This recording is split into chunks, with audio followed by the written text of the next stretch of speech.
Joining us with her reaction and the political fallout that's taking shape is Todd Whitman. That's right. She served as New Jersey's governor from 1984 to 2001.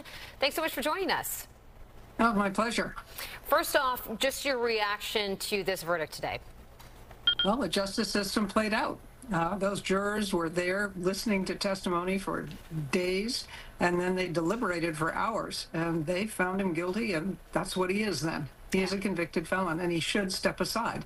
New Jersey deserves better than that in the Senate. They've got 6 months to go, and while not much will happen in the Senate probably over the summer, but after the election, there could be some important things coming up, and New Jerseyans deserve the ability to have a senator in place and then to vote on the two candidates that we have running for the Senate, the Republican and the Democrat, without Bob Menendez messing it up as an independent.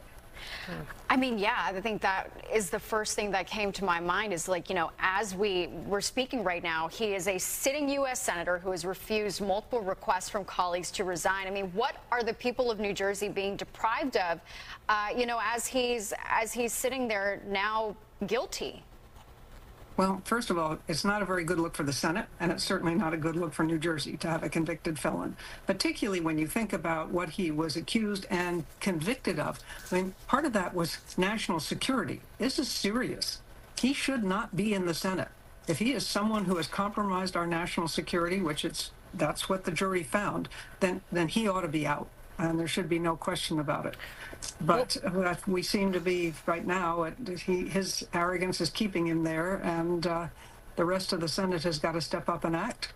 Well, he's not constitutionally obligated to step down even with this conviction. So if you took it back to a point where maybe you were governor at this time right now, was there something that you could do politically that would push him to step down? It's very hard. I mean, we are unfortunately a very strong party state, shall we say.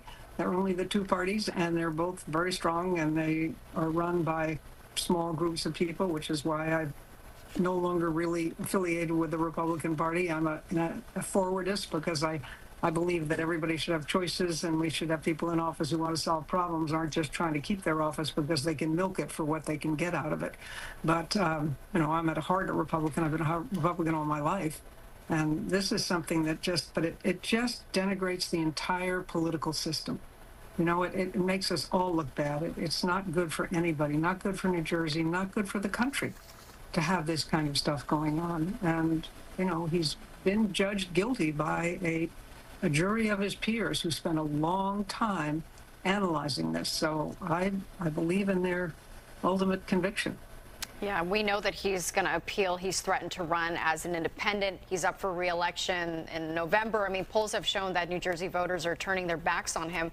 I mean, what do you make of this? Do you think he's even going to try and run again? Well, it sounds as if he is. I mean, I'm amazed, but sometimes arrogance knows no boundaries. And it seems to me that he is feeling that. He's also doing it, obviously, to try to prevent anything more happening to him.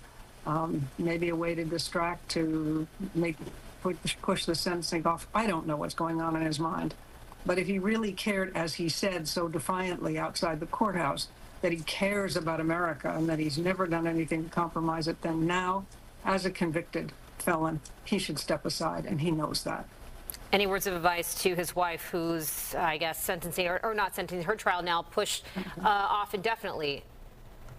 Well, I wish her well in her battle with cancer. I mean, I'm not going to go any further than that. She's going to be subject to the same set of